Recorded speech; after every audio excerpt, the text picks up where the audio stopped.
जी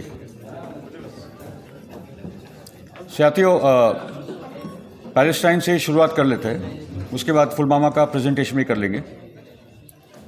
एक तो भी गुड न्यूज़ दे दूँ पहले आपको, कॉमरेड अशोक ढवले जी का भी फ़ोन आया था कि 1 नवंबर में लेफ्ट की तरफ से पूरे देश में आह्वान हो चुका है कि 1 नवंबर को पूरे देश में सड़क पे आइए पैलेस्टाइन के सपोर्ट में।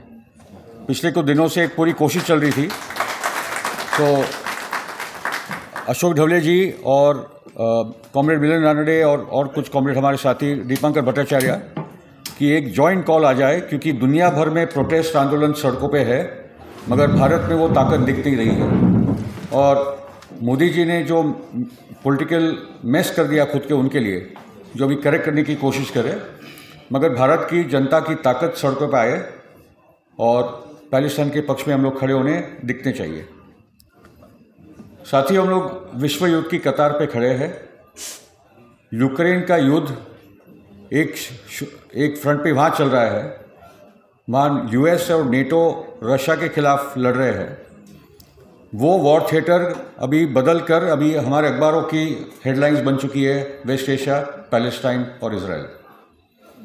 तो 2 बड़े फ्रंट पे अभी वर्ल्ड वॉर की परिस्थिति बन चुकी है। ठीक है, उस परिस्थिति में हमको पैलेस्टाइन और इजराइल, यहाँ ज़्यादा करके साथी अनुभवी है तो मैं वो इतिहास वगैरह में नहीं जाने वाला, मगर द पॉइंट बीइंग के जो लार्जर इश्यूज है इसको लेकर पहले उसकी बात की जाए। नंबर 1 कि ये पैलेस्टाइन इजराइल कॉन्फ्लिक्ट नहीं है, this is the occupation of Palestine by Israel. ये फ़र्क आप समझ लीजिए। हमारा अंग्रेज़ों के साथ कोई जंग नहीं था, अंग्रेज़ों ने हमको ऑक्यूपाई किया था और हम लोगों ने अपनी आज़ादी की जंग लड़ी थी। वैसे ही इजराइल पैलेस्टाइन का सवाल है, it is about the occupation of Palestine by Israel and Israel was created. Israel का पूरा निर्माण जो हुआ वो ब्रिटिश साम्राज्यवाद और अमेरिकी साम्राज्यवाद के बुनियाद पर वो हुआ था।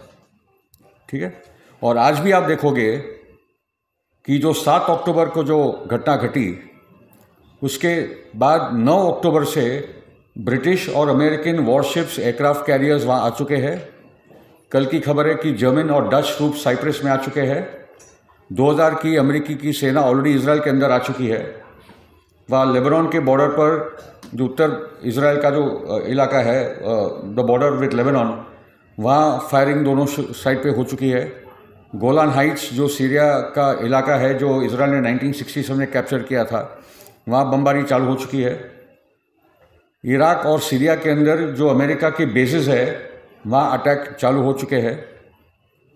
कुछ दिनों के बाद Israel might invade, may not invade, we do not know, मगर जिस तेज़ी से इजराइल बम फेंक रहा है गाज़ा के अंदर, और आज तक की जो खबर है कि 5000 से ज़्यादा लोग मर चुके हैं, जिसमें 2000 से ज़्यादा बच्चे हैं और 1000 औरतें हैं।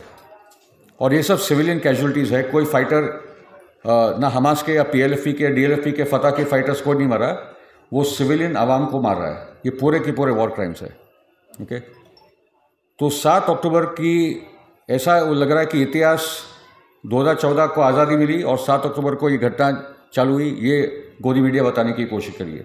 और ये गोदी मीडिया का प्रॉब्लम ग्लोबल प्रॉब्लम है, ये सिर्फ भारत का प्रॉब्लम नहीं, खास करके वेस्टर्न मीडिया का जो मैटर है। 7 अक्टूबर को क्या हुआ, पहले I think we are all clear in this hall. Number 1 कि हम लोग नेशनल लिबरेशन मूवमेंट्स को सपोर्ट करते हैं, चाहे वो गांधी जी का रास्ता हो, जहाँ हम लोग अधिकांश लोग गांधी जी के रास्ते वाले हैं, या जो सुभाष चंद्र बोस या भगत सिंह के रास्ते पे चलने वाले। दोनों जो रास्ते हैं वो लीगल है, लेजिटिमेट है, और ये यूनाइटेड नेशंस के रेजोल्यूशंस है जो 1970s, 80s और 1990 तक भी पास हुए कि any country occupied by a foreign power has the right to resist that occupation and liberate itself by any means possible। वो हर देश को आज़ादी का आंदोलन को अपना अधिकार है कि वो जो तरीके से अपना लड़ाई लड़े, वो उसका अधिकार है। उसका मतलब नहीं कि आप सिविलियंस को मारो। तो जो घटना घटी के 7 अक्टूबर को जो हमास के द्वारा जो सिविलियन लाइफ, उसका भी हम लोग कंडेम करते हैं, मगर उसके पहले कंडेम करना चाहिए जो इजराइल रोज सिविलियंस को मारती है, जो CNN, BBC, अर्नब गोस्वामी या ये जो भी हमारी गोदी मीडिया के लोग हैं जो कभी उसको पूछते नहीं। कोई इजराइली एम्बेसडर को जाके पूछता नहीं दिल्ली में, कि आज आपने 5 फिलिस्तीनी को वेस्ट बैंक में मारा, आपने 10 गाजा में मारा, उसके बारे में आपका क्या बोलना, क्या उसको कंडेम करते हो क्या? कोई नहीं पूछता इजरायली मैसेज, कोई नहीं पूछता नेतन्याहू को, कोई नहीं पूछता वो कट्टर यहूदी जो मिनिस्टर आज जो सरकार में हैं। क्योंकि एक है हमास को समझना, और हमास की क्योंकि वो एक धार्मिक लिबरेशन मूवमेंट का एक पार्ट है। और यहाँ वापस वो बात आती है, क्योंकि वो बात आती है कि हमास धार्मिक है तो वो कट्टरवादी होगा, और कट्टरवादी होगा तो वो एंटी क्रिश्चियन भी होगा, वगैरह वगैरह। तो ये मैं आपको स्पष्ट कर दूं, क्योंकि जब गाज़ा पे सीज थी, अभी भी है, 16 साल सीज है। सीज का मतलब है कि 4 जगह से उसको घेरा डाल दिया है, 25 लाख जेल में बंद है। जैसे वॉर्सो गेटो 1944 का लिबरेशन का मूवमेंट हुआ, गाज़ा गेटो आज का लिबरेशन का मूवमेंट का केंद्र बिंदु है दुनिया का, ठीक है। So the point is that क्योंकि हमारी आज़ादी के आंदोलन के दौरान मुस्लिम लीग, हिंदू महासभा, आरएसएस और उस किस्म के धार्मिक संगठनों ने एक कोलैबोरेटर का रोल प्ले किया था, विभाजन का रोल प्ले किया था। तो हमें लग रहा है कि जो धार्मिक संगठन आज़ादी के आंदोलन में होते सब ऐसे ही होंगे। हम अपनी एक्सपीरियंस, हमारा जो पॉलिटिकल एक्सपीरियंस है, जो हमारा कल्चरल एक्सपीरियंस है, हम उसको सुपर इम्पोज करते हैं दूसरे देशों पे और उनके आज़ादी के लड़ाइयों में। मैंने इस्माइल हानिये जो प्राइम मिनिस्टर है पैलेस्टाइन के, उसके साथ गाज़ा में पब्लिक मीटिंग एड्रेस की है, और आपको कोई रिपोर्ट नहीं मिलेगी या हमास की या हिजबुल्लाह की जहाँ उन्होंने क्रिश्चियंस को लिंच किया हो, या पैलेस्टाइन या लेबनान में, सीरिया में। पैलेस्टीन क्रिश्चियंस, इरफान इंजीनियर और हुसैन दलवाई जी गए थे जब वो पैलेस्टाइन, तब वो चौंक गए थे कि वहाँ के पैलेस्टीन क्रिश्चियंस बोले कि हम तो हमास के साथ थे। हमास के साथ इसलिए नहीं क्योंकि वो एक धार्मिक संगठन को सपोर्ट करते हैं, वो हमास के साथ इसलिए है क्योंकि वो आज़ादी की लड़ाई लड़ने में हम लोग एक साथ। हिजबुल्लाह जो लेबनीज रेजिस्टेंस का स्वरूप है, वो प्रोटेक्ट करने गया सीरिया में, आइसिस और अल-कायदा के खिलाफ लड़ा, मार्टर्स हुए। जो चर्चेस तोड़े गए थे वो चर्चेस को बनाने में और क्रिश्चियंस को वापस बसाने में वो हिजबुल्लाह का रोल था। तो जहाँ हम लोग साउथ अमेरिका में क्रिश्चियन लिबरेशन थियोलॉजी को स्वागत करते हैं कि पादरियों ने बंदूक उठाई और अमेरिकन बैक डिक्टेटर्स के खिलाफ वो लड़े, लैंड रिफॉर्म में लड़े, अमेरिका के खिलाफ लड़े, मगर वो लिबरेशन थियोलॉजी की अंडरस्टैंडिंग हम लोग ना हिंदू धर्म, ना इस्लाम या बौद्ध धर्म पे हम लोग उसको तुलना में स्टडी करने की कोशिश करते हैं, ठीक है। तो लिबरेशन थियोलॉजी का मैं मानता हूँ कि सबसे बड़ा जो स्वरूप हमारे लिए भारत में है वो महात्मा गांधी, क्योंकि उन्होंने मॉडर्न राष्ट्रवाद, डेमोक्रेसी, इंक्लूसिव नेशनलिज्म और धर्म सबको अपने हाथ में रखा था। इसलिए आरएसएस वो टाइम पे वो धर्म ले नहीं पाया। गांधी जी ने धर्म को भी हाथ में रखा और उस धर्म को रिफॉर्म भी किया, जिसमें हम लोग विफल हुए, ठीक है। सो द पॉइंट कम्स कि ये जो संघर्ष चल रहा है, इसको बोल दिया इजराइल वर्सेस हमास, ये झूठी बात है। मैं टच में हूँ popular front of the liberation of Palestine, जो PFLP है, जो जॉर्ज हबाश ने बनाया था, जो एक लेफ्टिस्ट संगठन है।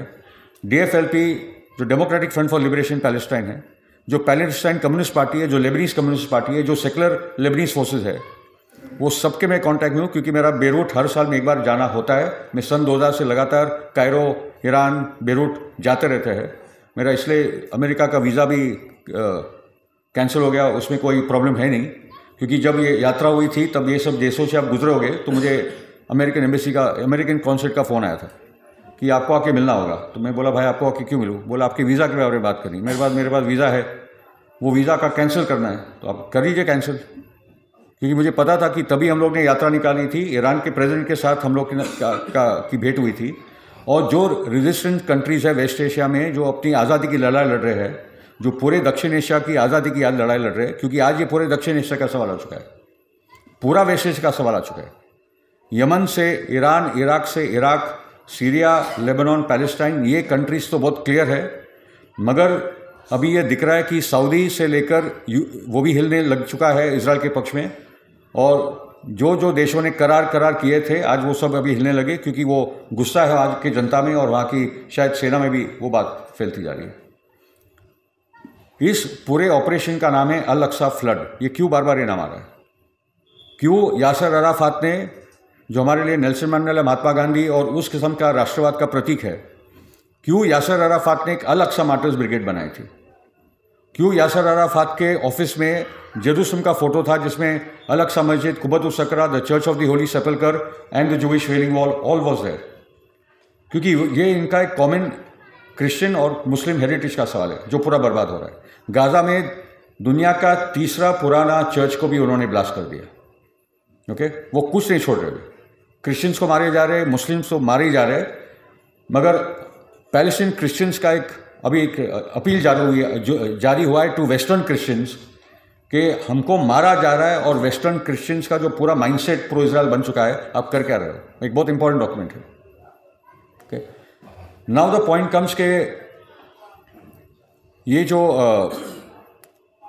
अल अक्सा का जो नाम आया और गाज़ा का जो सवाल है, ठीक है, और वेस्ट बैंक में जो पूरे हमले हो रहे हैं और रोज सिविलियंस मारे जा रहे हैं, तो ये रेजिस्टेंस ने सामूहिक रूप से तय कर लिया था, और सिर्फ गाज़ा में नहीं मगर वेस्ट बैंक के अंदर, लेबनान, सीरिया, इराक, पैलेस्टाइन की अभी बढ़ना होगा आगे, क्योंकि अमेरिका फंसा है यूक्रेन में, वो एक वॉर थिएटर में फंसा है। जो अफगानिस्तान में से भाग चुका वो ताइवान की बात कर रहा है। ये अमेरिका का रूलिंग एलीट एक्चुअली पगला चुका है, ठीक है, अलग अलग वॉर फ्रंट खोलना चाहते हैं। उस संदर्भ में हम लोग क्या देखते हैं कि मंदिर वही बनाएंगे का नारा अयोध्या का भी था, बना लिया उन्होंने, मगर वही नारा जेरूसलम का भी है कि हम अल अक्सा मस्जिद तोड़ेंगे, कुब्बतुस सकरा तोड़ेंगे और वहाँ थर्ड टेम्पल ऑफ सोलोमन बनाएंगे। ये आरएसएस, बीजेपी, मोदी और वो बेसिक कनेक्शन। जो इजराइल के लिए पूरा जो सपोर्ट जा रहा है यहाँ की ट्रोल आर्मी से, उनको पैलेस्टाइन का पी तक पता नहीं है, मगर क्योंकि मुस्लिम नफरत और मुस्लिम हेट्रेड और किलिंग पे वो चल रहा है, तो इजराइल के साथ हम लोग हैं। आप बेसिकली साम्राज्यवाद के साथ है, आप बेसिकली ब्रिटिश कॉलोनियलिज्म और अमेरिकन इंपीरियलिज्म के साथ है, उनको समझाने वाला कोई नहीं आरएसएस के अंदर। वाजपेयी जी का तो पूरा वो टाइम पे एक वीडियो चला था, वो भी देख ले तो उनको बात समझ में आ जाती कि वाजपेयी जी ने बोला था कि फिलिस्तीन की ज़मीन है, उनको वापस आप दे दीजिए। तो एक है अल अक्सा का सवाल, क्योंकि वो ट्रिगर पॉइंट है वर्ल्ड वॉर 3 का। ये ट्रिगर पॉइंट है वर्ल्ड वॉर 3 का। जहाँ तक अयोध्या था वो साउथ एशिया के लिए मसला था, वो ज़्यादा फैला नहीं, वो निपट गया जहाँ तक निपटना था। आज तक उसके रिपरकशंस हम लोग झेल रहे, वो अलग बात है। मगर जो अल अक्सा मस्जिद को अगर ये लोग ने तोड़ डाला, तो अभी वेस्ट एशिया वो नहीं है कि इजराइल की आर्मी मार्च करे और एक एक देश को हरा दे, वो दिन जा चुके। इजराइल पिछले 23 साल के अंदर 5 बार उसने गाज़ा में जाने की कोशिश की, हर बार वो लैंड वॉर में हारा है। लेबनान से उसको 2000 में निकलना पड़ा, गाज़ा में 2005 में उसको निकलना पड़ा, और लेबनान में जब 20 साल की सेना लेकर लेबनान में गया था, हवाई जहाज़, वॉरशिप सबको लेकर, 2006 में भी लेबनान से उसको निकलना पड़ा।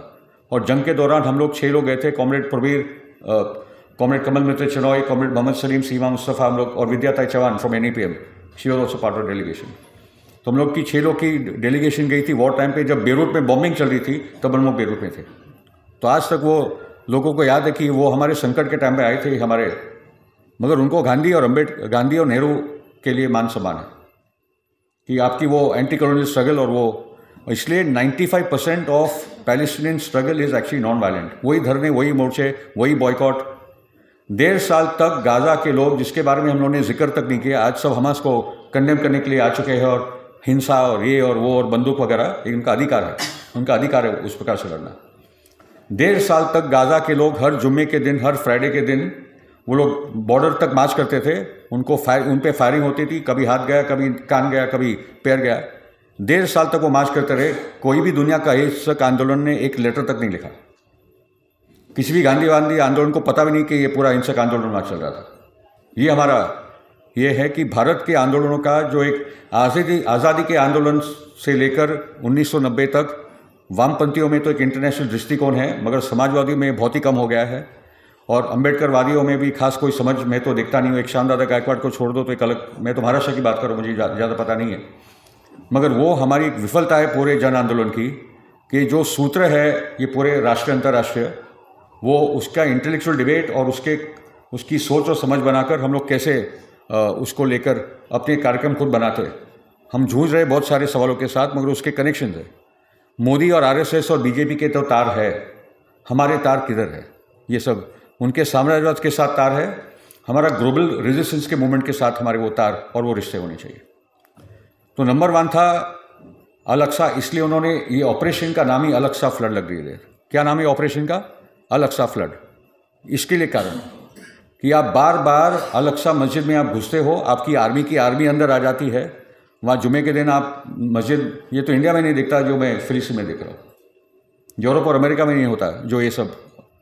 किसी की इस हद तक आज के युग में नहीं है कि आप पूरी की पूरी आर्मी को भेज दो अंदर और वहाँ पिटवा दो वहाँ के वर्शिपर्स को। पाकिस्तान में देखा है वो अलग बात है, तहरीके तालिबान घुसे या तो, मगर यहाँ तो आम सिविलियन पॉपुलेशन में नमाज पढ़ रही और आप लगातार उन पर अटैक कर रहे हो। तो दैट वाज द रीज़न कि अल अक्सा मस्जिद is a focal point of this battle. वो टूटी तो वर्ल्ड वॉर 3 है। दूसरा है कि गाज़ा के लोग 16 साल से जेल में बंद है।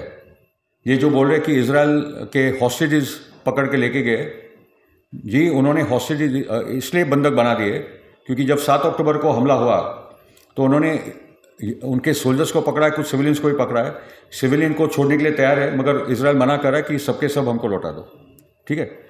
मगर क्योंकि 5,500 पैलेस्टीन पॉलिटिकल प्रिजनर्स, उनके फ्रीडम फाइटर्स उनके जेलों में हैं, वो बोल रहे कि ये प्रिजनर एक्सचेंज होगा वरना ये नहीं छूटेंगे। तो वो एक तो, और आप 5,500 की बात करें, 16 साल से 25 लाख लोग को आपने कैदी बनाकर रखा है, जेल में बनाकर रखा है। जैसे वॉर्सो में 4 लाख यहूदियों को बंद किया था, वैसे ही आपने 25 लाख फिलिस्तीनियों को बंद करके रखा है जेल में। वो जेल टूट चुका है, वो जेल टूट चुका है, ठीक है। दूसरी बात है, एक तो मैंने वॉर्सो गेटो की बात की। इंटरेस्टिंगली पुतिन ने लेनिनग्राड के साथ उसकी तुलना की है। जैसे ही लेनिनग्राड को नाजी जर्मनी ने पूरा घेर दिया था, खाना पीना सब कुछ बंद, ऊपर से बॉम्बिंग चालू थी, तो वही इजराइल कर रहा है यहाँ कि आपने गाज़ा को बंद करके रखा है, बॉम्बिंग चल रहा है, और आपने बोला कि पानी बंद, खाना बंद, दवाई बंद, इलेक्ट्रिसिटी बंद, पेट्रोल डीजल कुछ आपको नहीं मिलेगा, और ऊपर से हवाई से बॉम्बिंग आपकी चलती रहेगी। आपके हॉस्पिटल्स को बॉम्ब कर देंगे, आपके हेल्थ सेंटर्स को उड़ा देंगे, स्कूल को उड़ा देंगे, मस्जिद को उड़ा देंगे, चर्च को उड़ा देंगे, पूरे के पूरे 10-10 माले की बिल्डिंग को हम लोग बम्बार्ड करके गिरा देंगे। तो पुतिन ने बोला कि ये basically this is Leningrad all over again, जिसका मतलब है कि कहीं ना कहीं रशिया और चाइना भी इस पूरे युद्ध में अमेरिका के सामने है।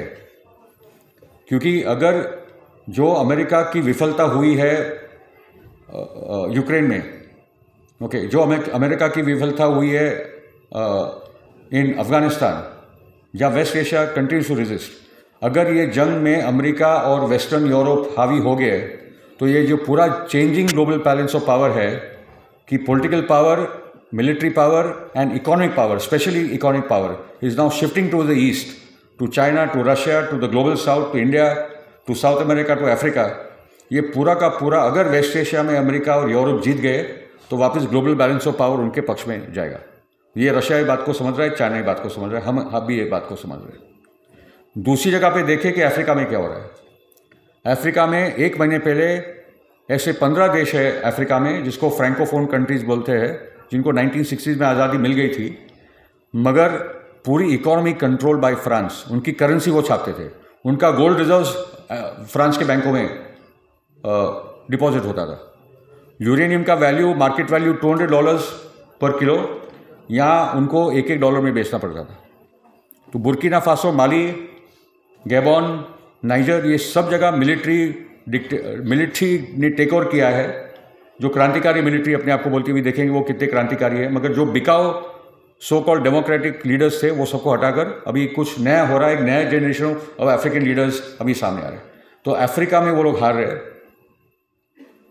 साउथ अमेरिका में हम जानते हैं कि बोलिविया और शावेज और अर्जेंटीना, ब्राज़ील में क्या हो रहा है, यूरुग्वे में क्या हो रहा है, वहाँ आप हार चुके हो। निकारागुआ में सांडिनिस्टा से आप हार चुके हो। तो दुनिया में तो आपका पूरा का पूरा कंट्रोल जा रहा है। अभी जो वेस्ट एशिया में पूरी लड़ाई की तैयारी चल रही है, उसमें हमें इंश्योर करना है कि भारत की जनता और भारत का एटलीस्ट जो इंडिया अलायंस है वो क्लियर कट पेपर पर तो उन्होंने ले लिया है, मगर अभी ज़रूरत है कि हम लोग बड़े पैमाने पे, लाखों के पैमाने पे सड़कों पर आए। उसके साथ साथियों कुछ और बातें पैलेस्टाइन के कॉन्टेक्स्ट में, कि एक तो जो जूस के साथ हुआ यूरोप में हुआ, और यूरोप में उनका बुरा हाल हुआ। बहुत लंबा इतिहास है Jewish persecution in Europe by Christian Europe. It had nothing to do with Muslim और इस्लाम। और जब जब भी जूस को पनाह चाहिए थी, प्रोटेक्शन चाहिए था, they came to the Muslim world actually. That is also reality. The golden age of the Jews was in Spain, okay. During that rule of Muslim rule of Spain.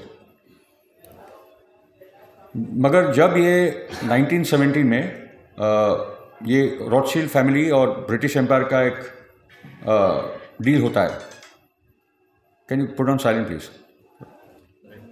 उसकी आधुनिक जो मैं अभी जा रहा हूँ, थोड़ा फास्ट फॉरवर्ड करूँगा, कि वर्ल्ड वॉर 1 के दौरान ब्रिटिश एम्पायर को रॉथशील्ड बैंकिंग फैमिली ने पूरा बैंक रोल किया था, उनको पूरा फंडिंग किया था। उनके साथ बहुत सारी डील हुई गई। एक डील थी पैलेस्टाइन को हमको दे देना। तो 9 नवंबर 1917 को British foreign minister lord Balfour एक डॉक्यूमेंट पारित करते, एक लेटर जारी करते कि her majesty's government will create a Jewish homeland in Palestine. अंग्रेजों ने डील करके एक देश का ही सौदा कर दिया। 15 लाख की आबादी थी पैलेस्टाइन की, जिसमें मुस्लिम्स, क्रिश्चियन, जू सब रहते थे। वहाँ के इंडिजिनियस लोग थे, सब मूल निवासी बोले, इंडिजिनियस लोग बोले, मगर वो वहाँ के मूल निवासी, जिसमें से सिर्फ 3% वो जूस, बाकी के क्रिश्चियन और मुस्लिम थे। 1917 से 1948 तक बड़े पैमाने पे जूइश आबादी को बढ़ाई गई अंग्रेज़ों के सपोर्ट से। हिटलर तब तक 1933 में जर्मनी में आ गया था, जूस का बुरा हाल होने लगा था। 1938 में अमेरिका ने एक कॉन्फ्रेंस बुलाई called the EVN conference, EVIAN, क्योंकि हिटलर ने बोल दिया था आप जूस को लेके जाओ। ये नेथन्याहू भी कंफर्म करता है कि हिटलर ने बोला था जूस को निकालो जर्मनी से, आप लेके जाओ। ये कॉन्फ्रेंस में 33 कंट्रीज केम। ये 33 कंट्रीज में से खास कोई भी जूस को अपने देश में लेने के लिए तैयार नहीं था। ब्रिटेन, अमेरिका, कनाडा, ऑस्ट्रेलिया, ये बड़ी बड़ी देश है। आप आराम से जूस को एक अपना हिसाब से लेके जाते तो उनका नरसंहार यूरोप में होता नहीं। ये रियलिटी है। तो जूस को बचाया जा सकता था, मगर हॉलोकॉस्ट में वो जूस को झोंक डाला उसमें। ठीक है, एक बहुत ही फिर जूस का एक डेस्परेशन आ गया था कि भाई करे तो क्या करे। तो उनको पैलेस्टाइन का दरवाज़ा खोल कर रखा था, भैया सब जाओ पैलेस्टाइन। वो डील थी जायनिस्ट के बीच में। जायनिज्म क्या है? जायनिज्म है इंटरनेशनल ब्राह्मणवाद, अंतर्राष्ट्रीय मनुवाद। जो ब्राह्मणवाद की यहाँ कल्पना की हम ही सर्वश्रेष्ठ है, we are the chosen people of God, बाकी हम सिर से आए, बाकी सब पैर वगैरह से आए। ऐसे ही जूस का एक कंसेप्ट है the chosen people of God, जिसको जीसस क्राइस्ट ने ख़त्म कर दिया, इसलिए वो जीसस क्राइस्ट से नफरत करते हैं। जीसस क्राइस्ट बोलते हैं कि you are not the chosen people of God, we are all the children of God. वो and Jesus Christ comes and democratises religion, कि गॉड हम सबका है, ईश्वर अल्लाह हम सबका है। वो था जीसस का असली रेवोल्यूशन जो न्यू टेस्टमेंट में दिखता है। ठीक है, मगर क्रिश्चियन धर्म पे बुद्धिज्म का प्रभाव है, वो भी हमको समझना होगा, वो एक अलग मुद्दा है। सर्मन ऑन द माउंट और बुद्ध का स्पीच में ज़्यादा अंतर नहीं है। जो सबसे इंपॉर्टेंट स्पीच है सर्मन ऑन द माउंट, क्योंकि उस दौरान बुद्धिज्म एक ग्लोबल रिलीजन था और आइडियाज़ का लेन देन होता है। ओके, ये वेस्ट तो नहीं मानेगा, मगर ये रियलिटी है। So the point comes that 1917 और 48 के बीच में बड़े पैमाने पे यहूदियों को, यूरोप के यहूदी को बसाया जाता है। उनकी आबादी 3% से 33% तक जाती है। ओके, और फाइनली यूनाइटेड नेशन में मैटर जाता है। यूनाइटेड नेशंस में बंटवारे की हमारा भी बंटवारा किया गया धर्म के आधार पर। वहाँ की फिलिस्तीनियों ने मना किया कि धर्म के आधार पर मत करो, वो आगे रहे हमारे साथ, मगर एक ही राष्ट्र में रहे, इक्वल राइट्स और एक डेमोक्रेटिक स्टेट बनेगा। ये तभी से पैलेस्टाइन का उनका ऑफर था, उन्होंने नकार दिया।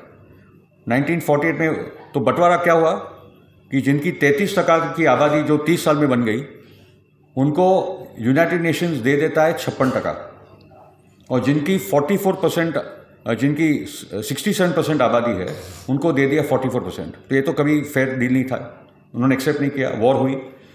वॉर में अनफॉर्चुनेटली जो यूनाइटेड नेशंस में जो पहला देश था इजराइल को रिकग्नाइज करने वाला, आप शायद चौंक जाओगे कि कौन वो देश था।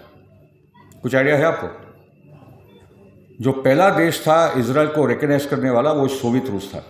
उसके बाद अमेरिका, उसके बाद ब्रिटेन, उसके बाद फ्रांस।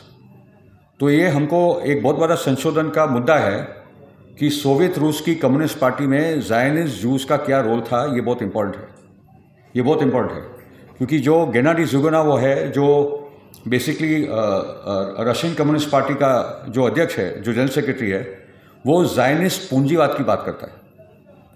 ज़ायनिस्ट पूंजीवाद की बात गेनाडी ज़ुगानोव करता है। ठीक है, वो एक अलग ही मुद्दा है, मगर अभी तक मैंने वो ईमानदारी से देखा नहीं है कि वो सोवियत रूस की पार्टी में ये जो एलिमेंट है वो क्या था और किस प्रकार से, मगर लेटर ऑन सोवियत रशिया उसको करेक्ट करता है और पैलेस्टाइन के साथ खड़ा हो जाता है। वो भी एक, और बहुत देर नहीं लगी, वो खड़ा हो गया। 1948 के जंग में 70% पैलेस्टाइन इजराइल ले लेता है। वेस्ट बैंक और गाज़ा भी साफ़ हो जाते, जॉर्डन गया लेके गया और गाज़ा इजिप्ट लेके पूरा ख़त्म हो गया था। यासर अराफात उधर उभर कर आते, 1967 में और एक जंग होती है और पूरा का पूरा पैलेस्टाइन उनके हाथ में। 20 साल तक संघर्ष चलता रहा। फिर 87 में एक इंतिफादा शुरू होता है जो एक अहिंसक आंदोलन था, द इंतिफादा। एक अहिंसक आंदोलन खड़ा हुआ जिससे दुनिया की पूरी नैरेटिव बदलने लगी कि एक अहिंसक आंदोलन पैलेस्टाइन में चल रहा है, अभी उनके सपोर्ट में आना चाहिए। 1988 में क्योंकि 67 की जो वॉर हुई तो यूनाइटेड नेशन के रेजोल्यूशन थे कि हो तो गया वॉर, मगर 2 राष्ट्र बनने चाहिए, वेस्ट बैंक गाज़ा, वहाँ पैलेस्टाइन बने। सिर्फ 22% ज़मीन, हिस्टोरिक पैलेस्टाइन का सिर्फ 22% ज़मीन फिलिस्तीनी को दे दो, 70% तो गया। वो बात अराफात मान जाते 88 में। मुझे आज एक रिपोर्ट मिली, हमास ने भी ऑफर दिया था वो टाइम पे कि हम लोग 2 राष्ट्र के लिए तैयार है, इजराइल हमसे बात करे। हमास ने 1988 में वो ऑफर दिया है। ऑन रिकॉर्ड आपको गूगल करेंगे, 2017 का रिपोर्ट है जहां हमास ने बोला कि हम लोग 2 राष्ट्र को मान्यता देते हैं, इसलिए ये आतंकवादी है, हमसे कोई बात नहीं कर रहा, हमको यहूदी का गला काटना चाहते हैं वगैरह वगैरह, ये सब बकवास बात है।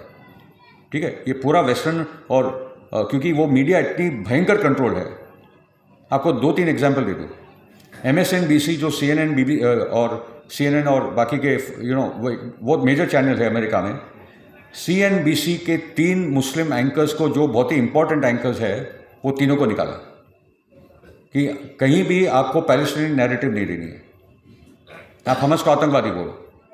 वो और हमास का आतंकवाद का ये जो मामला है, भारतीय सरकार ने आज भी हमास को अपने आतंकवादी लिस्ट पे डाला नहीं है, तो कोई डरने की जरूरत नहीं। नंबर 1, यूनाइटेड नेशंस का जो independent commission on war crimes है, they refer to them all as armed groups. Armed groups बोलते, कोई यूनाइटेड नेशंस का भी रिपोर्ट उनको नहीं बोलता है। ठीक है, तो आप फ्रीडम फाइटर बोलिए, मिलिटेंट बोल दीजिए, आर्म्ड ग्रुप्स बोल दीजिए, वो एक्चुअली रियल नैरेटिव है। क्योंकि कब अराफात को नोबेल प्राइज दिया जाता है, कभी उसको आतंकवादी बनाया जाता है, कब वापस उसको, और नेल्सन मंडेला के साथ वो भी हुआ, आप उसको आतंकवादी बोलते, नोबेल प्राइज देते, और बाद में 2008 में नेल्सन मंडेला को अमेरिका ने अपने आतंकवाद की लिस्ट हटाया। 2008 में वो भूल ही गए थे कि वो आतंकवाद की लिस्ट में, हमारे बाद में उसको निकालना पड़ा। ये नैरेटिव इनका आतंकवाद और नॉट सो आतंकवाद। आईसिस और अल कायदा बनाने वाले भी अमेरिका या US, Mossad, Saudi, Qatar, Turkey सब शामिल थे, वो अलग बात है। अबू बकर अल बगदादी जो अल कायदा के इम्पोर्टेंट घटक थे, उसको अमेरिका की इराक की जेल से निकालकर आईसिस की पूरी आर्मी खड़ी की थी। ठीक है, क्योंकि आतंकवाद होगा तो अमेरिका का रोल बनेगा। आतंकवाद, क्योंकि वी आर फाइटिंग टेरर, हम आतंकवाद के खिलाफ लड़ रहे हैं, तो आप वायरस भी निकालोगे और बाद में एंटीवायरस भी लेकर आओगे, ये सिंपल बात है। Now comes the point where Arafat को ऑस्लो अग्रीमेंट साइन हो गई थी। आपको सबको पता है 1993 में एक ऑस्लो अग्रीमेंट साइन हुई, जो 2 राष्ट्र के निर्माण की बात हुई। 2 नेशन थियरी कभी एक्सेप्ट नहीं किया। 2 नेशन थियरी अलग है और 2 स्टेट सॉल्यूशन अलग है। ठीक है, फाइनली अराफात को बोला गया 99 तक राष्ट्र बनेगा तुम्हारा, और मगर आपको हमारी डिफेंस हमको करनी पड़ेगी, प्रोटेक्ट इजराइल को आप करेंगे। It is such a ridiculous thing. ये जो पूरा नैरेटिव है, Israel has the right to defend itself. No occupying colonial power has a right to defend itself. America had no right to ask for this protection in Vietnam. The occupying power in South Africa had no right to say, I have the right to defend myself from the freedom struggle. वो कानून ही नहीं है दुनिया में। तो जो occupying power है वो बोल रहा है, I have the right to defend itself is ridiculous। क्या हम ब्रिटिश को प्रोटेक्शन दे? ये क्या है ये सब? Okay. Anyway, I think I have to deal with Fulmama also, which will take another 15-20 minutes. But all I'm saying now is that we are on the verge of World War III. ये पूरा buildup चालू हो चुका है। पिछले कुछ दिनों से सीरिया और इराक में जो मिलिट्री बेसेस अमेरिका के, वहाँ हमले चालू हो चुके हैं। अमेरिका की वॉरशिप्स, ब्रिटिश वॉरशिप्स, बाइडेन गया, ऋषि सुनक गया, क्लियर कट बोला कि अगर कोई इजराइल पे हमला करेगा, ये जब लैंड इन्वेजन करेगा तो हम उसमें इंटरवीन करेंगे। और ये देशों ने बोल दिया कि अगर अमेरिका ने इंटरवीन किया तो अमेरिका के जितने स्ट्रेटेजिक बेसिस है वहाँ सब हमले होने वाले, वो हम लोग वहाँ खड़े हैं। ठीक है, उस कॉन्टेक्स्ट में मैं मानता हूँ कि हमको कुछ काम करना चाहिए। एक तो educate ourselves on this entire question of Palestine. हमें we have to educate ourselves on this matter. पहले एक पीढ़ी थी जिसके लिए Palestine was normal part of the dialogue, left में तो आज भी परंपरा है, वो कोई दिक्कत की बात नहीं है। मगर बाकी के आंदोलनों में ये बहुत ज़रूरी है कि ये हम लोग करें। दूसरी जो बात कि पिछले कुछ दिनों से कोशिश चल रही थी कि एक राष्ट्रीय कॉल आए, क्योंकि लंदन के सड़कों पे 2 लाख, स्पेन में, मैड्रिड में, बर्लिन में, पेरिस में, अमेरिका में, सभी अरब कंट्रीज़ में लाखों करोड़ लोग सड़कों पे है, मगर भारत में कहीं 25 लोग, कहीं 50 लोग, मगर हो रहा था भारत में, मगर उसका कोई इंटरनेशनल रिकग्निशन नहीं था कि भारत में कोई बड़ा जन आंदोलन पैलेस्टाइन के पक्ष में खड़ा हुआ है। ओके, तो अभी कोशिश करने के बाद एप्सो, जो All India Peace and Solidarity Organisation, जो लेफ्टिस्टों का एक फ्रंट है जिसमें CPI, CPM, CPIML सब है, उन्होंने एक कॉल दे दिया कि 1 नवंबर को पूरे देश में पैलेस्टाइन के पक्ष में हम लोग सड़क पर उतरेंगे। और उसके बेसिक नारे हैं stop the war, cease fire होना चाहिए, वॉर बंद होनी चाहिए, और फाइनली एक पॉलिटिकल सोल्यूशन की तरफ बढ़ना चाहिए। That is the call and I think that is where we need to move towards. Okay, yeah fine. So I start with, इसके लिए ताली मारो, बाद में मैं दूसरा भी करूँ। अभी फुलवामा कर लेते, will run through some slides. जी, अरे फतह है मगर सब साथ में। फतह का एक बयान नहीं आया है against Hamas at this time, ठीक है। और जो हुसाम जुमलॉट है उसका वीडियो आप देख लीजिएगा, I will send it to Avinash. In fact हमारा एक ग्रुप है call the India Palestine solidarity forum on WhatsApp, ठीक है।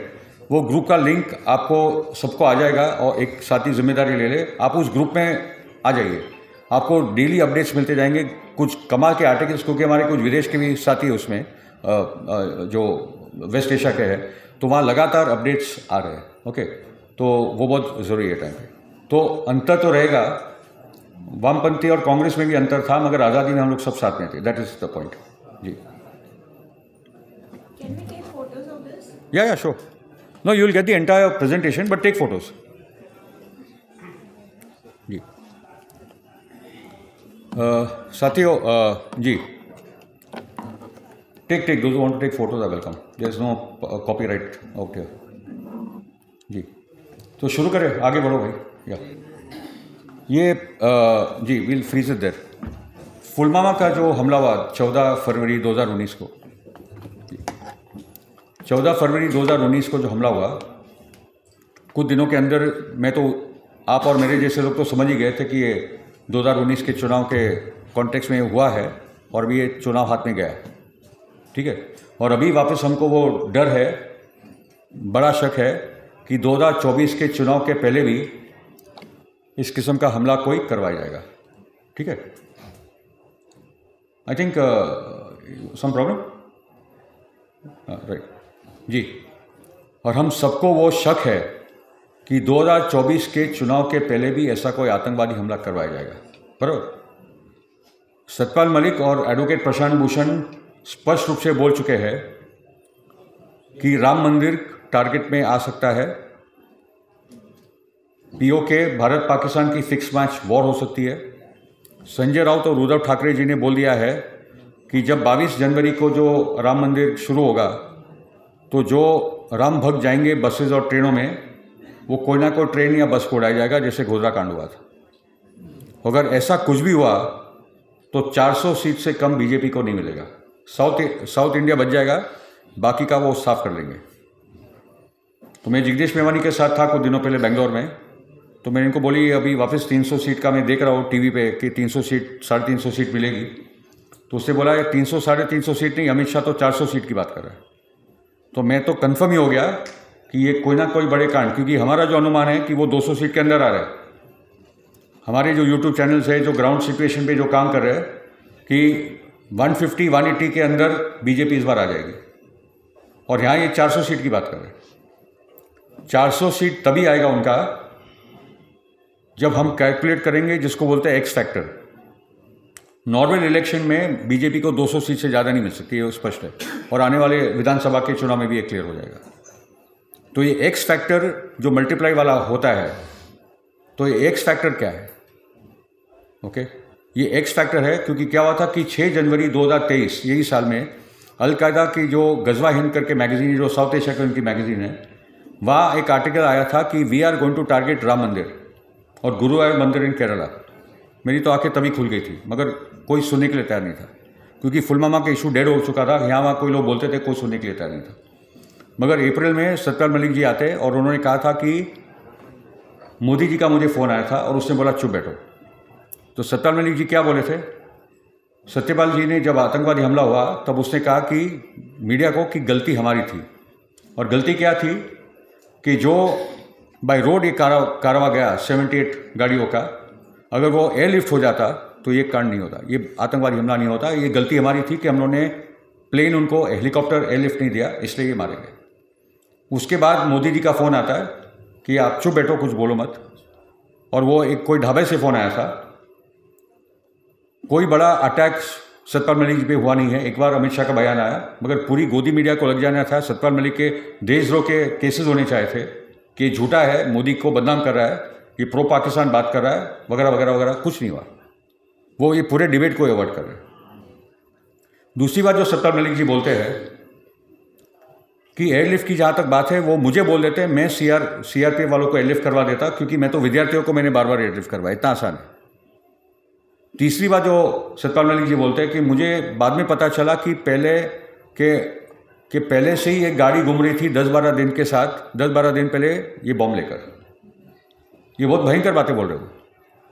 10-12 दिन के पहले से गाड़ी ये RDX लेकर घूम रही थी। ये सत्यपाल मलिक ऑन रिकॉर्ड बोल चुके हैं।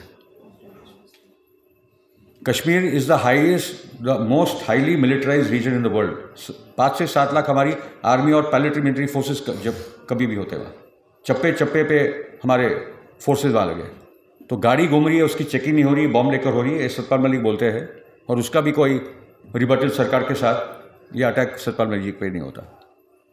तो सत्यपाल मलिक जी को हम कुछ दोस्त जाके मिले और उनसे एक डायलॉग शुरू हुआ और उससे ये आंदोलन आगे बढ़ा।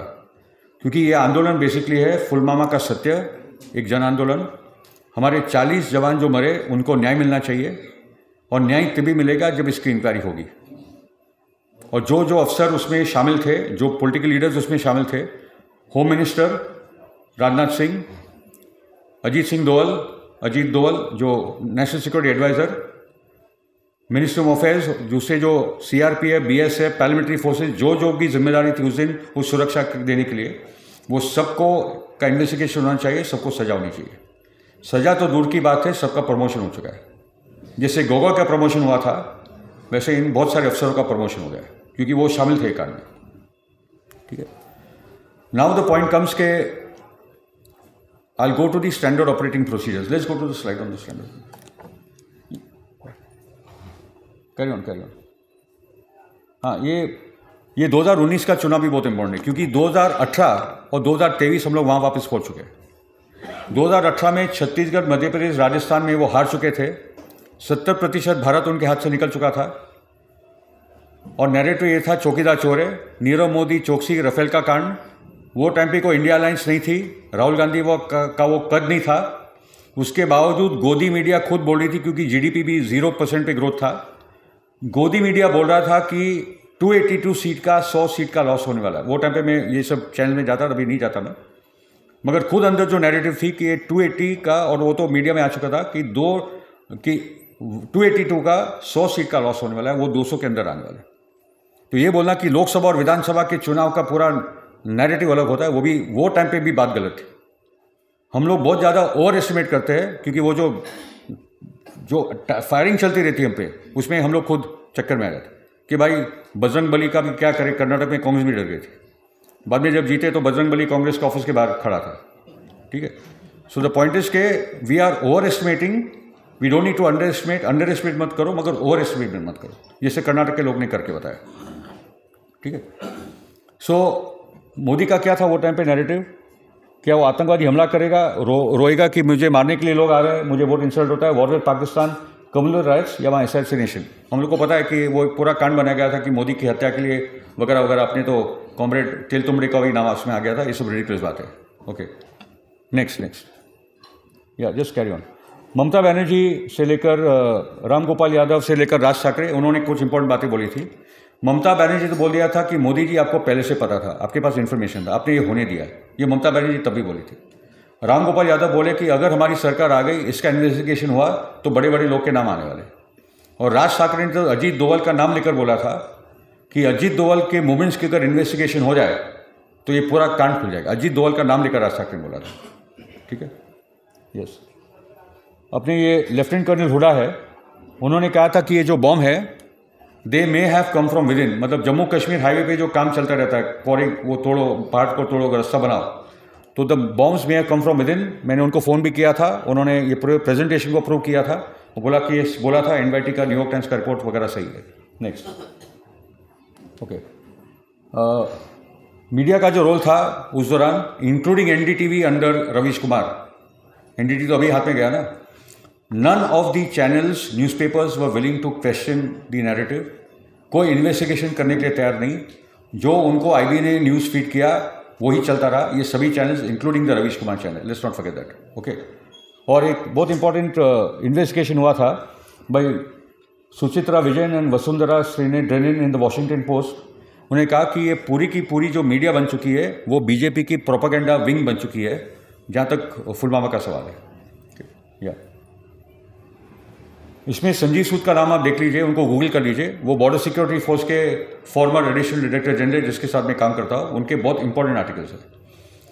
और वो आर्टिकल्स में वो बेसिकली क्योंकि वो अंदर के आदमी है, बॉर्डर सिक्योरिटी फोर्स के बहुत हाई लेवल के, ऑल इंडिया लेवल के उनका वो इंचार्ज थे, तो उन्होंने जो सवाल खड़े किए उनके आर्टिकल्स में, मैं उनको ढूंढते ढूंढते पहुंच गया था। मगर वो क्या बोल रहे मेनली कि पहले तो इन्वेस्टिगेशन होना चाहिए, इंक्वायरी होनी चाहिए, और जो जो अफसर इसमें शामिल थे उनको उनके खिलाफ एक्शन होना चाहिए। और एक एक्शन हुआ था, जो बालाकोट में जो हमने खुद का हमारा हेलीकॉप्टर गिरा दिया, उसमें हमारे 6 अफसर मारे गए, उसका इन्वेस्टिगेशन हुआ, चार्जशीट हुआ, और जिसने ऑर्डर दिया था वो मिसाइल फायरिंग का, उसको सजा हुई है। तो 6 लोग मरे हमारे, उसका कोई इन्वेस्टिगेशन नहीं, किसी को पनिशमेंट नहीं। 40 जवान मरे, उसकी कोई इंक्वायरी नहीं, कोई इन्वेस्टिगेशन, कोई चार्जशीट नहीं, ठीक है जी। Now we come to the basic. इसमें आपको पहला है स्टैंडर्ड ऑपरेटिंग प्रोसीजर। जब ये हमला हुआ था, मैं रमाबाई अम्बेडकर नगर में था, तो वहाँ एक सीआरपीएफ का जवान ही मुझे मिला जो क्राउड में था हमारे मीटिंग में। तो मैंने पूछा भाई ये कैसे हो गया है सब, तो उसने मुझे समझ में बोला ये तुम लोग कुछ तो सेफ्टी लेते होंगे ना, इतना बड़ा काफिला निकला तो क्या होता है। तो उसने मुझे समझाया, और बाद में संजीव सूद और दूसरे लोगों से बात हुई है। नंबर 1 है काम कि 24 घंटे पहले रोड ओपनिंग पेट्रोल का काम होता है, कि 24 घंटे पहले आप पूरे रोड को सैनिटाइज करोगे, वो रास्ते पे कोई आतंकवादी नहीं, कोई बम नहीं है, पूरा रोड पे वो चप्पा चप्पा छान देते हैं, पूरा हाईवे उनका काम है, जो सीधा लाइन है। साइड से जो रास्ते खुलते हैं हाईवे पे, वो राष्ट्रीय राइफल संभालती है, जिप्सी खड़ी होती है, बैरिकेडिंग होता है, एक भी गाड़ी वहाँ जा सकती, कोई भी इंसान नहीं जा सकता अगर विदाउट चेकिंग। अगर 24 घंटे पहले ये सब वो काम कर लेते हैं, और जिस दिन ये होना है उस दो दिन वो लोग सब कर लेते हैं। और तीसरा एक बॉम्ब डिस्पोजल स्क्वाड, कि ऐसा कोई बॉम्ब मिल गया तो उसको डिफ्यूज़ करने के लिए एक बॉम्ब डिस्पोजल स्क्वाड वहाँ होता है।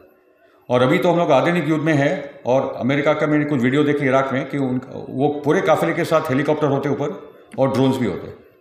तो इतनी बड़ी आपकी 78 गाड़ियों की, ट्रक्स की कॉन्वॉय जा रही है, और आपने उनको कोई किस्म का प्रोटेक्शन नहीं दिया। ना कोई ये रोड ओपनिंग पेट्रोल ने अपना काम किया, ना राष्ट्रीय राइफल ने काम किया, ना कोई हेलीकॉप्टर था, ना कोई ड्रोन था, कुछ भी नहीं। उनको भेज दिया था मतलब शहीद होने के लिए, उनको शहीद का दर्जा भी नहीं दिया जी। आगे, हाँ ठीक है। उसके साथ ये सवाल आता है, ये 300 किलो आर्डिक्स कहाँ से आया? अगर पाकिस्तान से आया होगा तो हमको ये पूछना पड़ेगा आर्मी को कि भैया आप वहाँ क्या कर रहे हो। उसमें से हम लोग कोई देशद्रोही नहीं हो जाते, ठीक है। क्योंकि अमेरिका में मिलिट्री को सामने बिठाया जाता है सेनेट में, और उनको सवाल पूछा जाता है, अकाउंटेबिलिटी है पार्लियामेंट को। यहाँ तो कोई पार्लियामेंट को अकाउंटेबिलिटी हमारी मिलिट्री की नहीं है। So the point comes that ये जो 300 किलो वाला मामला है उसको बोलते हैं सबलिमिनल प्रोग्रामिंग। मैं बता रहा हूँ क्या कोशिश कर रहे हैं कि अमित शाह बोलते रहा इलेक्शन के पहले भी कि 300 सीट, ये तो पुलवामा होने के बाद भी पहला बोल रहा कि हमको 300 सीट मिलेगी, 300 सीट मिलेगी, 300 सीट मिलेगी। बाद में 300 kilo RDX, 300 kilo RDX, 300 kilo, और 300 आतंकवादी को मारा, 300 को मारा, 300 को मारा, और बाद में 300 सीट मिले। अरबी और 400 बोल रहे, और एग्जिट पोल में भी 300 आ गए थे। हम लोग की कमर ही टूट गई थी वो टाइम पे, ठीक है। तो अगर ईवीएम को भी चलाना है तो आपको एक नैरेटिव बिल्डअप करना पड़ता है। आप तमिलनाडु में जाकर ईवीएम चला कर नहीं जीत पाएंगे, वहाँ डीएमके वाले आपको मारेंगे, ठीक है। सो द पॉइंट इज के एक माहौल बनाना पड़ता है जिसके अंदर फिर ये सब कांड हो जाते हैं। उसके बावजूद मैं बोल रहा भाई जाके वोट करो, ईवीएम को क्या होता है नहीं होता है वो एक अलग कहानी है, मगर वोट हमको सबको जाके करना है इस बार, ठीक है। नेक्स्ट, या वेदर कंडीशंस का पता है हमको कि बहुत स्नोफॉल था 4 फरवरी तक। 2500 जवान, जहाँ 250 लोग रह सकते हैं वहाँ 2500 थे, तो बोला भैया आप लोग जाओ, और जो फिर हुआ वो हुआ आगे। ये लेटर है 7 जनवरी का, जहाँ मिनिस्ट्री ऑफ अफेयर्स बोलता है कि हम आपको एयरलिफ्ट नहीं दे सकते और आप इंडियन एयरफोर्स को जाके पूछो। ठीक है, ये ministry of affairs Rajnath Singh को ये पूछना होगा कि आपने क्यों ये एयरलिफ्ट आपने नहीं होने दिया। ये वो लेटर है जो हमारे पास है। ये ब्लैक एंड क्यों किया है? ये मैंने नहीं किया, ऐसे ही मिला था, वो किसी ने तो पोस्ट दिया होगा कि वो नाम वाम नहीं आने चाहिए, मगर इस फॉर्म में तो लेटर है। ओके, यस जी। तो 14 फरवरी को 4 बजे वो काफिला निकलता है, 2500 से ज़्यादा उसमें थे, और फिर ये ब्लास्ट होता है। Let's go next year. और उसमें एक क्लियर बात आती है कि ये जो 5वीं बस थी, जिसमें उसको जो आप काला बोल रहे हैं ना, उसको रिडैक्टेड बोलते हैं। तो किसी ने तो अंदर किसी सरकारी यंत्रणा से वो रिडैक्ट हो चुका है, और बाद में ये डॉक्यूमेंट पब्लिक डोमेन में किसी ने निकाल के दे दिया है। ओके, तो 5वीं बस को ही टारगेट किया, क्योंकि उसमें आर्मर प्लेटिंग नहीं थी, बॉम्ब प्रूफ नहीं था, इसलिए ये सीआरपीएफ गए। नेक्स्ट। अच्छा, अभी ये बहुत इंपॉर्टेंट है कि आपको बोला था कि जब ये न्यूज़ आया तो ये मुझे तो तब भी याद है और अभी तो क्लियर है कि वो एक काली कलर की महिंद्रा स्कॉर्पियो गाड़ी थी। बाद में वो बन जाती है लाल कलर की मारुति को, कलर भी बदल जाती है और मॉडल भी बदल जाता है। ठीक है, मतलब आई विटनेस रिपोर्ट्स पे मॉडल में समझ सकता हूँ, मगर कलर तो बहुत अजीब व गरीब बात है। और कोई आतंकवादी कोई मारुति वैन में नहीं जाएगा, वो कोई एसयूवी में जाएगा सुसाइड बॉम्बिंग करने के लिए, नंबर 1। नंबर 2 कि बेसिकली जो भी आतंकवादी जाएगा वो चैसी नंबर, इंजन नंबर को पोस्ट देगा, ताकि वो ट्रैक ना हो जाए कि गाड़ी किस तरीके से। तो उनको ये गाड़ी मिल जाती है, चैसी नंबर, इंजन नंबर, किसने खरीदी है वो सब मिल जाता है, और बाद में सब रहस्य खत्म। ओके, अभी आप देखिए नेक्स्ट स्लाइड में, ये है ब्लैक स्कॉर्पियो और ये है मारुति को। आई विटनेस रिपोर्ट्स कैसे इसमें ये कर सकते हैं। और इंटरेस्टिंगली सीआरपीएफ का जो इंटरनल इंक्वायरी का रिपोर्ट है, जो कंवल सिंह सिंधु ने लिखा है, कंवलजीत कौर ने लिखा है, उसमें क्लियर कट सीआरपीएफ के रिपोर्ट में काली एसयूवी है, एमएचए के रिपोर्ट में लाल कलर की मारुति को है। ये दोनों में अंतर है, इसलिए हम लोग इंक्वायरी डिमांड कर रहे हैं। नेक्स्ट जी, नेक्स्ट राइट, कैरी ऑन। मतलब एनडीटीवी का जो रिपोर्ट है वो ब्लैक कलर की गाड़ी थी। ऐसे आपको इंडियन एक्सप्रेस की रिपोर्ट मिलेगी, मैंने काफ़ी गूगल करके अलग अलग वो टाइम के रिपोर्ट निकाले थे। Yes, carry on. और जो सीआरपीएफ का ऑफिशियल इंक्वायरी रिपोर्ट है वो भी ब्लैक एसयूवी की बात करता है, मगर बाद में एमएचए, मिनिस्ट्री ऑफ अफेयर्स, और जो नेशनल सिक्योरिटी अजीत डोभाल के अंदर जो इन्वेस्टिगेशन आ गया, वो लोगों ने इसको लाल कलर की गाड़ी बना दी। ओके, या नाउ द पॉइंट इज के जो एविडेंस होता है, मतलब एक मर्डर होता है तो 2 बातें होती है। एक तो मर्डरर कौन और उसने कौन से हथियार का उपयोग किया, बंदूक, नाइफ, क्या था उसमें हाथ में। तो एक तो है कि जो हथियार था, यहाँ गाड़ी थी, और वो गाड़ी का ही बहुत बड़ा क्वेश्चन मार्क आ चुका है कि आप एविडेंस को क्यों फैब्रिकेट कर रहे हो, अपनी गाड़ी का कलर क्यों बदल दिया, मॉडल क्यों बदल दिया, क्या मामला है भाई। ठीक है, तो जो एविडेंस है, जहाँ तक वेपन है, वहीं एविडेंस का मैनिपुलेशन हम लोग देखते हैं उसके। जी, ये अभी मैं इंटेल वार्निंग्स पे आता हूँ। क्या इंटेल अलर्ट्स थे हमारे पास, क्या इंटेल फेलियर था, कि हमको कुछ पता था, नहीं पता था। तो सीआरपीएफ बोल रहा है कि मेरे पास को इंटेल, मतलब सीआरपीएफ इंटेल फेलियर की बात करता है। मिनिस्ट्री ऑफ अफेयर्स बोलती है कि हमने रियल टाइम में जैसे जैसे हमारे पास इंटेल अलर्ट आए, हम लोगों ने सबको भेजा। तो कौन सच बोल रहा है? Minister of state for home, मतलब जो जी कृष्ण रेड्डी, जो राजनाथ सिंह के जूनियर थे, उसने राज्यसभा में बयान दिया है कि we had all the intel alerts, हमने सबको दे दिया था। तो सीआरपीएफ सच बोल रहा है कि एमएचए सच बोल रहा है? और इंटेल अलर्ट्स क्या था थे? इंटेल अलर्ट्स 2 टाइप के होते हैं कि कोई ब्लास्ट होने वाला है, ये जनरल अलर्ट है। दूसरा अलर्ट होता है कि क्या आतंकवादी का नाम, आतंकवादी के लोकेशन और किस किस्म का हमला हो सकता है, ये तीनों उनको पता था।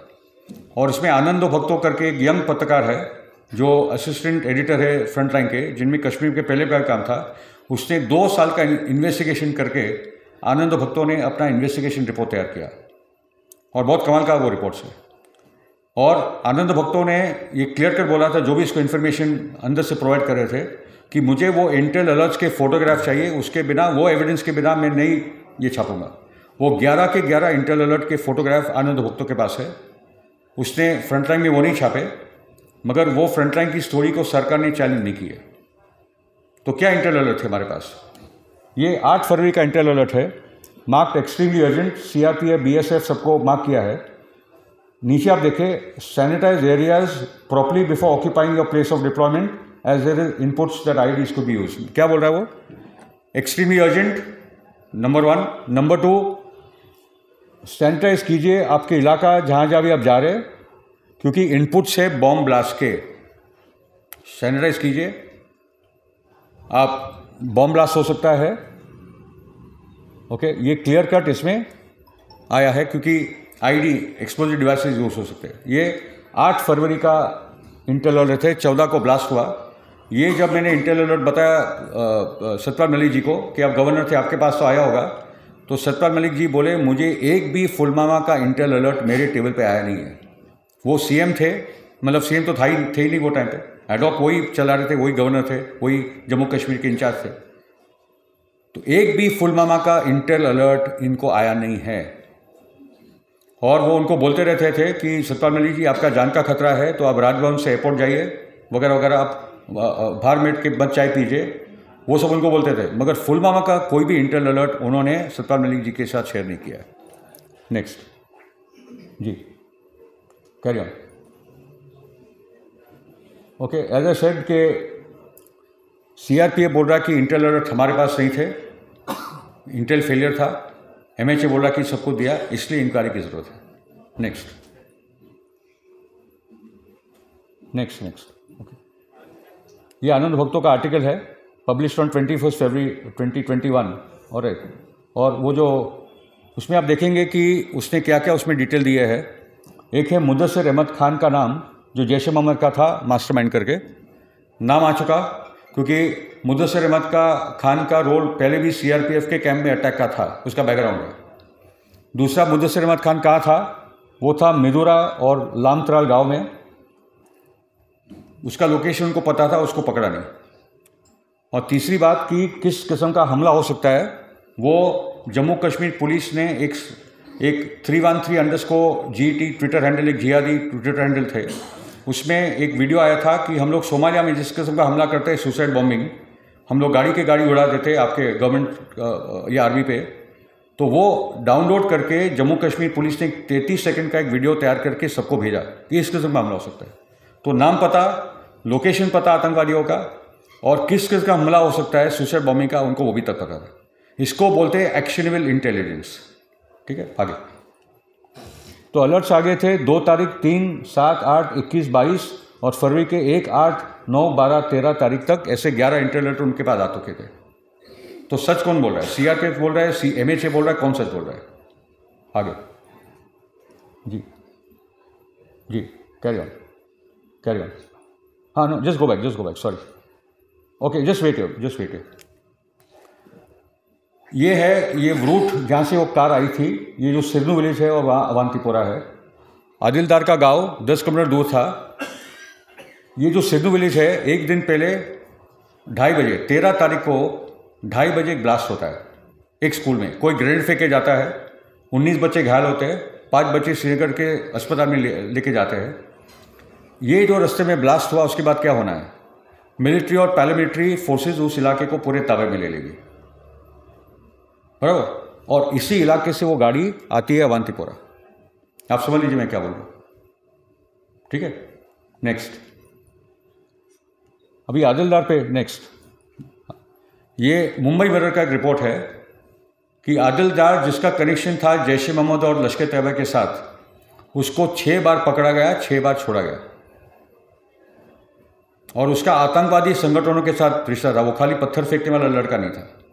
तो क्या आदिलदार बेसिकली आईबी का इन्फॉर्मर था ये गुटों के अंदर, कि उसको बार बार पकड़ रहे थे, बार बार छोड़ रहे थे, कि क्या मामला चल रहा था? उससे अभी खतरनाक रिपोर्ट देखिए आप। नेक्स्ट, ये है कश्मीर टाइम्स जो अनुराधा भसीन चलाती है, और ये रिपोर्ट है 9 अक्टूबर 2017 का कि एक शूट आउट हुआ था जिसमें आदिलदार पकड़ा गया था। 2 मिलिटेंट मारे गए थे और आदिलदार पकड़ा गया था। मैंने एडवोकेट प्रशांत भूषण की सब बातें बताई तो नंबर 1 आता है, क्या वही आदिल अहमद दार है? We don't know. मगर अगर वही आदिल अहमद दार है तो वो अरेस्ट हो गया था, और अरेस्ट हो गया था तो उसको छोड़ा कब? या सुसाइड बॉम्बिंग करने के लिए। Okay, next, carry on carry on carry on जी। फिर हमको पता है कि आतंकवादी हमलों के बाद तुरंत मास्टरमाइंड चालू हो जाता है। एक तो पहले बोलते हैं इंटेल फेलियर, हमको पता ही नहीं था कि आतंकवादी हमला होने वाला है। उसके बाद तुरंत चेहरे चालू हो जाते हैं 24 घंटे के अंदर। और पहला जो चेहरा आया था उसका नाम था अब्दुल गाजी। अभी दिक्कत ये है कि अब्दुल गाजी 2007 जुलाई में मर चुका था। जुलाई 2007 में अब्दुल गाजी मर चुका था, पाकिस्तान में मर चुका था। जब तहरीक-ए-तालिबान ने लाल मस्जिद पे टेक ओवर किया था तो मुशर्रफ ने आर्मी भेजकर उसको मरवा, मतलब बहुत सारे मरे, ये भी मर गया था। तो ये टीवी पे इसके चेहरे आने लगे थे, ये मास्टरमाइंड का, जो 2007 में मर चुका था। ये मजाक है पूरे देश के साथ, हम सब जैसे लोगों के साथ, कि वो कोई भी स्टोरी हम पे ठोप देंगे और हम लोग चुप बैठेंगे। नेक्स्ट, उसके बाद नेक्स्ट मास्टरमाइंड आता है कमरान। कमरान का आप बॉडी देखिए, मतलब उसका एक यूनिफॉर्म है, उसके एक हाथ पे सैटेलाइट फ़ोन है, एक हाथ उसके पॉकेट में है। अभी आप देखेंगे आगे उसका जी। ये कमरान का यूनिफॉर्म वो ब्राज़ीलियन पुलिस वाला है, जिसके यूनिफॉर्म को मॉडिफाई करके अमेज़ॉन पे एक ऐप है जहाँ आप मॉडिफाई कर सकते हो पुलिस के यूनिफॉर्म, और वहाँ कमरान का चेहरा लगाया गया है। ये है पूरा नैरेटिव, ऑफिशियल नैरेटिव जो मीडिया ने हमको दिया था, और हम लोगों ने इसको चैलेंज नहीं किया। पूरे देश को बेवकूफ़ बनाया और वापस बेवकूफ़ बनाएंगे अगर हम लोगों ने आवाज़ नहीं उठाई तो। नेक्स्ट, ये सभी चैनल्स पे चल रहा था, Times Now, ABP, India Today, Outlook, Zee News, Economic Times, सब जगह ये इसका चेहरा आ रहा था और सब कुछ चल रहा था। नेक्स्ट, या सीआरपीएफ ने कुछ अच्छे काम भी किए थे उस दौरान। एक है कि जम्मू कश्मीर के स्टूडेंट्स पे, कश्मीरी स्टूडेंट्स पे जो हमले देश में हो रहे थे उस टाइम पे, उनको बचाने के लिए सीआरपीएफ ने बयान भी दिए थे और उनको बचाने के लिए सीआरपीएफ ने काम भी किया था। और शोपियान में एक बीजेपी की प्रेस निकली थी कि शोपियान में भी एक आतंकवादी हमला हुआ उसी शाम को, तो सीआरपीएफ ने बोला ऐसा कोई आतंकवादी नहीं हुआ है। मगर सिरनू गांव का जो मैंने जिक्र किया, जहाँ एक स्कूल में जो ब्लास्ट हुआ था, वो सीआरपीएफ ने आज तक कभी नकारा नहीं है। नेक्स्ट, ये बसेस है, वो एक आर्मर्ड गाड़ी होनी चाहिए जिसमें हमारे सीआरपीएफ, बीएसएफ, आर्मी को होना चाहिए, और जिस गाड़ी में उनको बिठाया जाता है, और मोदी जी के कोर्ट की वैल्यू उससे ज़्यादा होगी जिस बसेस में उनको बिठाया जाता है। जी करिए। फिर ये इंटेल फेलियर। अभी जैश ए मोहम्मद जो पाकिस्तान में बात कर रहा है इनको पता होता है, जैश ए मोहम्मद जो जम्मू कश्मीर बात कर रहे हैं इनको पता नहीं, बोला कोई नई टेक्नोलॉजी आ चुकी है। तो ये प्लांटेड स्टोरीज चालू हो गई थी हमारी मीडिया के अंदर जी। मोदी जी कहाँ थे उस दिन? कॉर्बेट नेशनल पार्क में, वो तो आप सबको याद होगा। तो कॉर्बेट नेशनल पार्क में फ़ोटो शूट चल रहा था। अभी तक हमको जो बताया गया था कि मोदी जी के साथ कोई कनेक्टिविटी थी नहीं, उनको पता ही नहीं था, क्योंकि वो जंगल में थे, कोई कनेक्टिविटी थी नहीं। ये पूरी झूठी बात है। तब भी हमको पता था कि सैटेलाइट फ़ोन होता ही होता है। वो जो फ़ोन लेकर घूमते हैं वो तो सेल्फी और वगैरह वगैरह के लिए होता है, मगर जो बातचीत होती है वो तो सैटेलाइट फ़ोन से होती है।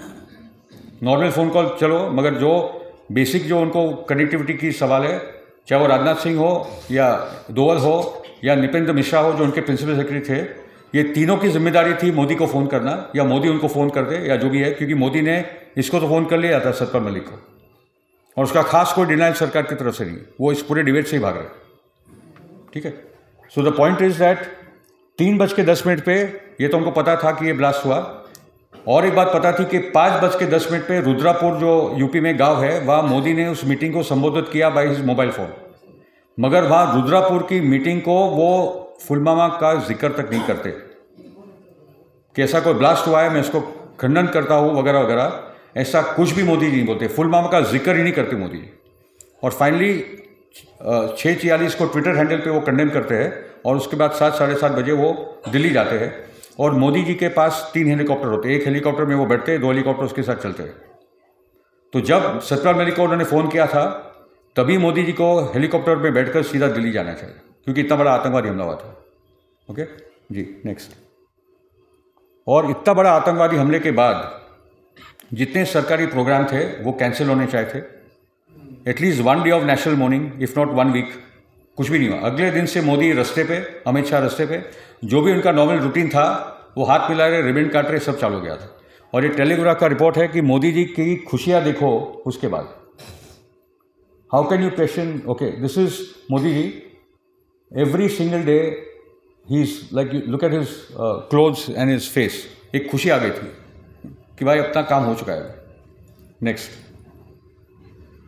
मैंने फिर सतपाल मलिक और इनका जो पूरा डायलॉग रहा वो उसमें मैंने रखा है। We can carry on, carry on, carry on, carry on, carry on, carry on, carry on. हाँ, जस्ट शंकर और Chaudhary statement, just go one back, हाँ।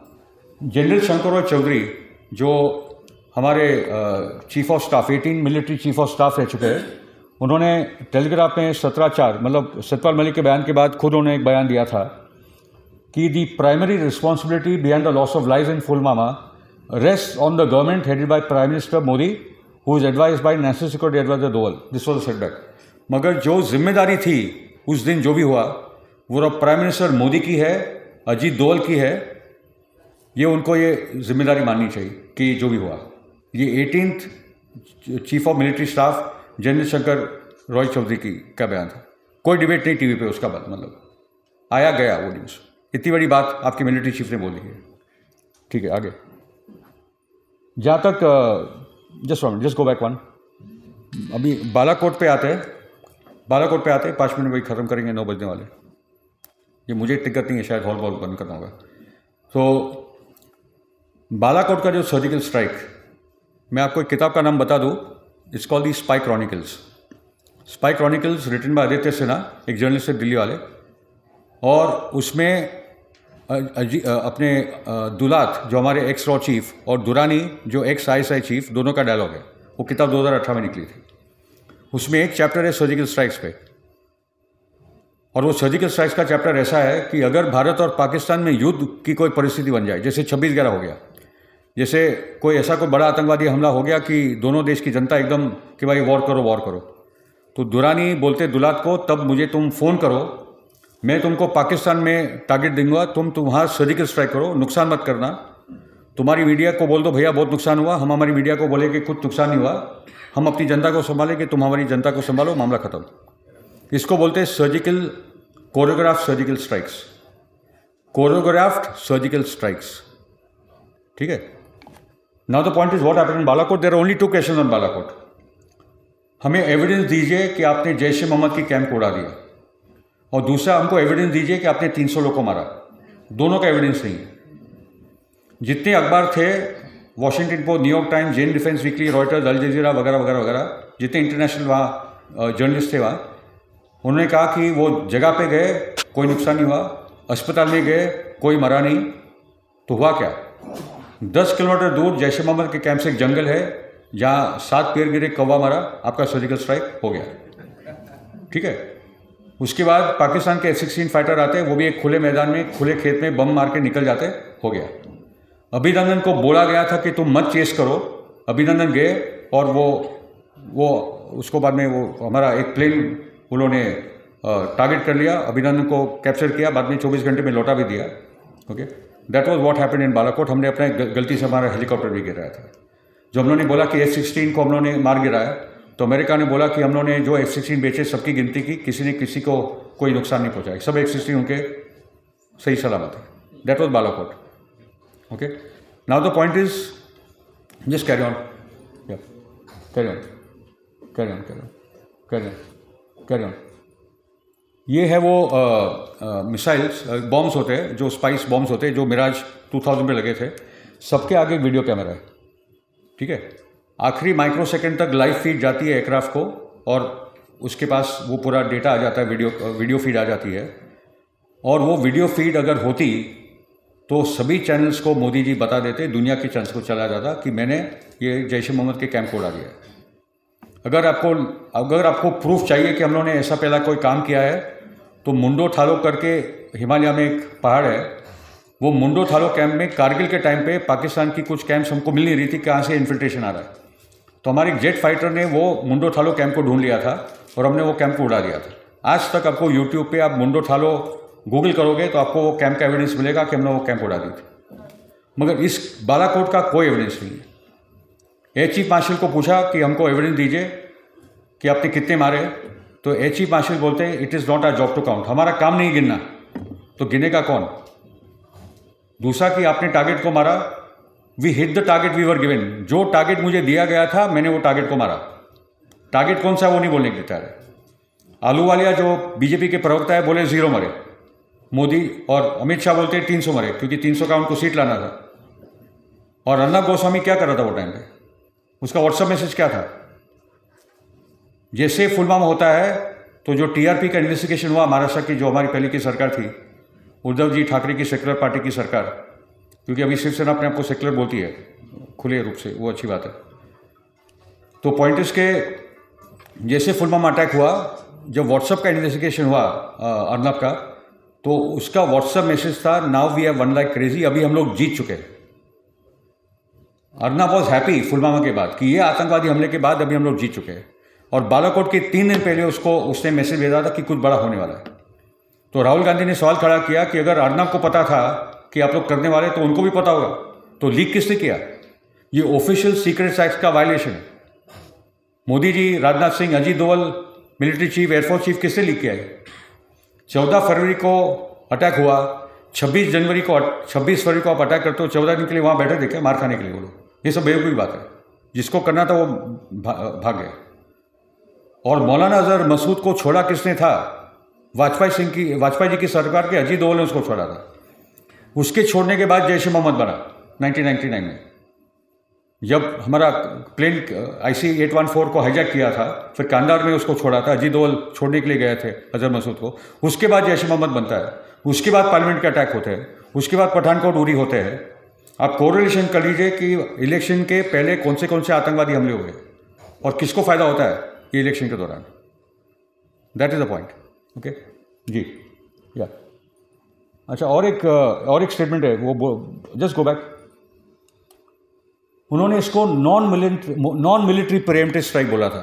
जब उन्होंने बालाकोट का स्ट्राइक किया, we called it non military preemptive strike, कि हम लोगों ने पाकिस्तान मिलिट्री को जरा भी टारगेट नहीं किया है, मगर ये नॉन मिलिट्री प्रीएम्प्टिव स्ट्राइक था। ये इतनी हास्यास्पद बात है कि आप पूछो मत। Okay, anyways I will and it here now. The point is, साथियों इसको बंद करिए अभी, जस्ट एंड इट। साथियों पॉइंट ये है कि जैसे मैंने जो शुरुआत की थी, एक है बहुत ज़रूरी कि जन आंदोलन इस मुद्दे को उठाए, क्योंकि जन आंदोलन उठाएगा तब राजनीतिक दलों को हिम्मत मिलती है कि एक माहौल बनता है, तब राजनीतिक दल कूदते हैं। मगर ऐसा नहीं कि राजनीतिक दल ने पहले इंक्वायरी की डिमांड नहीं की है। कांग्रेस ने की है, लेफ्ट पार्टी ने भी की है। कांग्रेस ने तो बहुत ही स्टडीड डॉक्यूमेंट्स के साथ किया है। अभी भी कोशिश है इंडिया अलायंस की बात करने के लिए कि आप डिमांड कीजिए। सुप्रीम कोर्ट में तो जा नहीं सकते, तो जेपीसी की डिमांड करेंगे, जेपीसी नकारेंगे, तो हम फिर ये नैरेटिव बनेगा कि 40 जवान मरे तो जेपीसी का भी डिमांड मोदी जी क्यों नहीं एग्री करें। ये बहुत भारी पड़ेगा मोदी जी को, ठीक है। तो ये एक बात है। दूसरी जो बात है कि 2024 के पहले जो सतपाल मलिक जी, एडवोकेट प्रशांत भूषण, उद्धव ठाकरे जी और संजय राउत ने बोल दिया है कि राम मंदिर पे अटैक हो सकता है, Bharat Pakistan war set match हो सकती है, क्योंकि अजीत डोवल और पाकिस्तानी मिलिट्री जनरल्स की मीटिंग दुबई में हो चुकी है। ये एडवोकेट प्रशांत भूषण हमारे 1 अगस्त के सम्मेलन में बोल चुके हैं। कहाँ तक तैयारी चल रही है उनकी आप समझ लीजिए। ओके, और उसके साथ जैसे उद्धव ठाकरे जी ने कह दिया कि कोई ना कोई ट्रेन या बस को उड़ा देंगे जब राम भक्त वहाँ जा रहे हैं। ऐसी कोई भी घटना घटी तो ये 400 सीट लेके जाएंगे। इसलिए ज़रूरी है कि हम लोग पुलवामा का इंक्वायरी की डिमांड करें और उसके साथ जो हो सकता है उसको भी हम लोग जनता के सामने लाएं। धन्यवाद साथी।